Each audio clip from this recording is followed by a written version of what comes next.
Charlie Fox Whiskey, Tower your altitude. Passing clock 1200. I think she's saying you're a dog. Your climb performance. She's saying there, what altitude are you at? You're still on coming up on my radar. Welcome back everyone to my IFR training series. In the first two videos I covered some of the initial training on intercepts and holds. One of the parts of IFR training that I've enjoyed the most though is planning for and executing approaches. There's something really satisfying about the approach process, especially when you get to do it in real IMC, which I was lucky enough to do several times during training. Today I'll walk through an approach briefing and flying an approach into runway 27 at the Peterborough Airport, Charlie Yankee Papa, Quebec. Before we jump in though, I just want to apologize for the sound of the cockpit chatter. I was having issues with my recorder most of the summer, and it's really brash and noisy. Enough chatter though, let's get to the first plate. This is for the RNAV into runway 27, which is an LNAV approach. Hope you enjoy it. I would get the Peterborough frequency tuned on the standby radio. Yeah. You can transmit on this one, right? Yep. So let's set up Peterborough there, and that way we can listen and see what's going on in Peterborough. Okay, so it is 1230. Okay. Start listening to that. And brief the plate. Yeah, let's get the briefing done, and then, like I say, we'll plan one lap around the hold, and then we'll be doing the approach, so no need to call Peterborough yet. Okay. Alright, so this is the RNAV approach on runway 27 at Peterborough. Safe altitude is 4,900 feet. The MSAs are 2,900 all around. We're going to enter at IGSOG, and then we will descend to, I think 2,200 should be okay. So then we'll begin to descend to 2,200 on a heading of 358. When we reach Erlin, we will turn left, heading 268, and maintain 2,200, and 4.8 miles from the threshold we should intercept the glide slope, and we'll follow the glide slope down. It is an LNAV, so minimum descent altitude is 1,140, which is 515 above touchdown zone. Level off at that point, and then by the time we reach front runway threshold, if we haven't seen the runway, then we go around. The next approach procedure is climb to 2,900 feet on track 268 to Edmund. And I would expect he'll amend that when we get our approach clearance. He'll tell us exactly what he wants us to do, because it's a training flight. Okay. But normally you're not planning on going missed approach, right? Right. So you'll just brief it exactly like it is, but okay. You watch, he'll change it on us. So what do you mean no changes? Like, what do you do? Because he knows we're going back to Oshawa, so he'll probably say climb 4,000 and on the missed approach, clear direct to Oshawa or something like that. Gotcha. Wouldn't be surprised if he does something. Okay. Cool. That's it. So I'll give you the approach clearance, and then you can read it back to me, so we'll fax that. So, Golf Charlie Foxtrot Whiskey via IGSOG, you are cleared the RNAV runway 27 approach from Peterborough. Runway 27 approach via IGSOG into Peterborough, Golf Charlie Foxtrot Whiskey. Golf Charlie Foxtrot Whiskey, Roger, and the minute missed approach, call me back on this frequency, fly the published missed approach.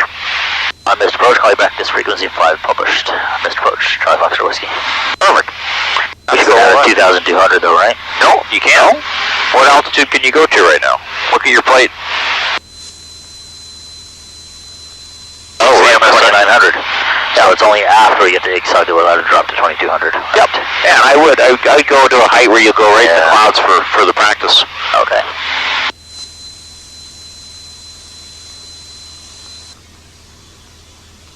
There you go. So course 357.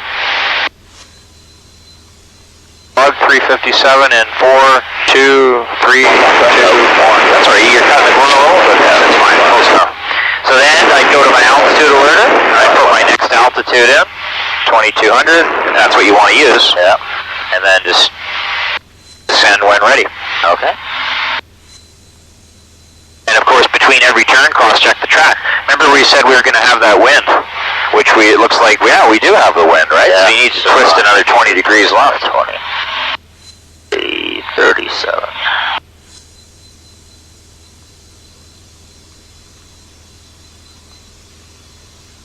And then descend to 22, or the level that these clouds, and you can kind of get a little bit of real IFR, kind of. Yeah, Peterborough is great in the mornings. Like if we keep going this time of day once a week, there's a good chance we'll get to do some nice, easy IFR. Okay. It always sucks in Peterborough. I used to work out here at the airport, and every morning it would be overcast and low cloud. Terrible to work at. Make the call on the mandatory, and you're going to say that you're commencing the RNAV runway 27 approach by Exxon. Peterborough traffic, Beach 24 Golf Charlie Foxtrot Whiskey, 10 miles east of the field, commencing RNAV approach for runway 27 via Exxon. Anticipate the field in 6 minutes. Good. So, flight plan, and there's we can change this. Instead of distance, we could change the fields to, or this one I would normally change. Here's your ETA. So that's the ETA, and if you don't like ETA, you can put it ET. I like ETE because it's easier maybe, right? So you just hit flight plan, boom. Okay. Yeah. So you will see now, because we're coming in at 90 degrees, that these two numbers will look about the same when it tells you to turn. So it'll be course, wait till it says now, and then you turn. Okay. There you go. 267. 267. So at 25, 2400, what's the top of our descent looking at the CDH table? Top of descent is 2200 at 4.8 miles. And we're going to be at 25 because we want to ride the clouds for a bit, so that's going to be, about 6 miles. 6 miles or so, right? 6 miles, yeah. Cool. So as I turn the final approach, and I get to the heading, cross-check the track, and make the correction. So it's another 10 degrees left. Another 10 degrees.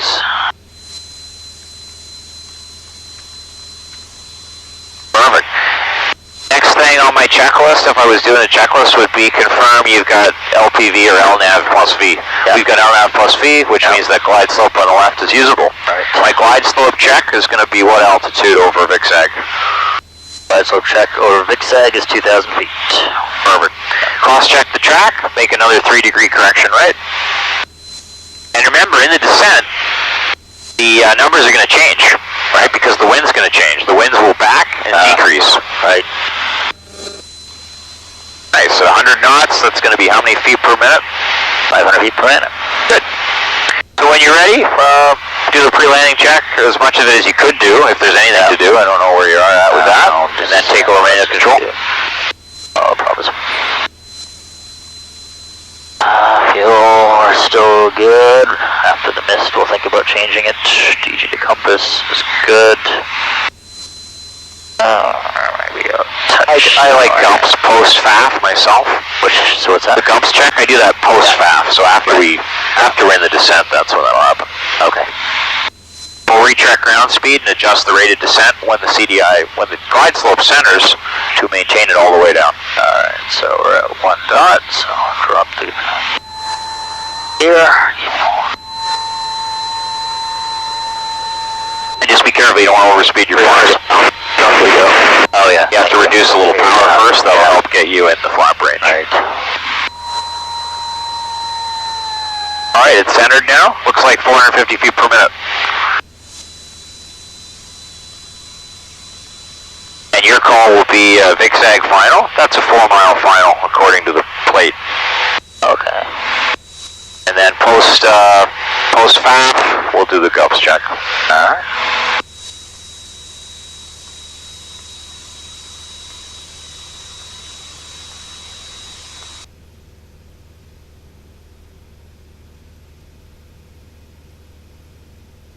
Ground speeds dropped quite a bit, so probably don't want 500 anymore. Nope. 85. And you'll find that as you get lower, you get shallower. Yeah. And we make sure we call 100 feet, 2 minimums, and then minimums. Okay. And in this case, we'll be doing the missed approach. So you're going to say... And minimums 1140. Minimums, and then going around or missed approach. Okay. Yeah, 1140, you got it.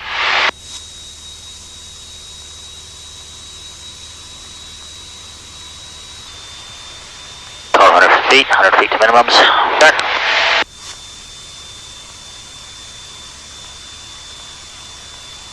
Minimums. runway inside going missed. Excellent. Hold on just a second. I have control. Just go on.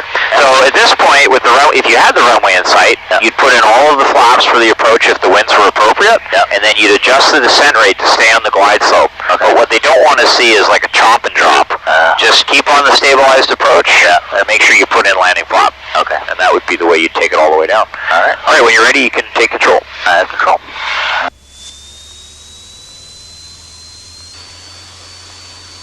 See, the GPS is still taking you to the runway, but after we cross the threshold, it's going to say suspend above OBS.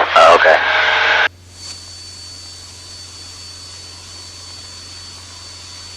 Suspend. So it's suspend. Perfect. And now it's taking you to Edmund.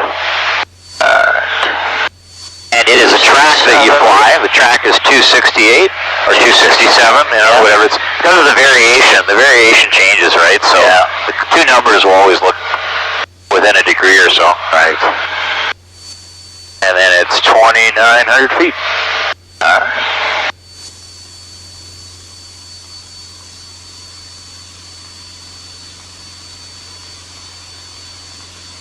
And then the last part would be the communicate part, so you just tell Peterborough you're in the missed approach, the published missed approach. Alright. Peterborough traffic, Beach Rock, Fogo, traffic, Foxtrot Whiskey on published missed approach, runway 27. Peterborough traffic. Don't forget your after takeoff checks. After takeoff checks. Is there something hanging down in the wind that you probably don't want? Thank you. Yeah, we often forget that really a missed approach is just a normal takeoff and climb out, so usually there's flaps or there's gear, there's something hanging out. Landing light might still be on, there's different items to clean up. This was my first time flying an approach in real IMC, and it was pretty cool. We did a couple holds on the way back to the Oshawa airport, and then flew a simulated RNAV approach into runway 30 there to a full stop landing. In the next video, I'll share a go-around that we had to do for real when we ran into deteriorating weather on the way back into Oshawa. We flew the approach down to minimums and still couldn't see the field, so we pulled up and went around. Luckily, the clouds were really localized, and we were able to do an approach into a different runway at Oshawa and land. That was a really useful experience that taught me a lot about flying in IMC, and I hope you'll join me for that one. Thanks for watching. As always, if you enjoyed the video, give it a thumbs up and subscribe to my channel if you haven't already. I'll see you in the next video, and in the meantime, fly safe.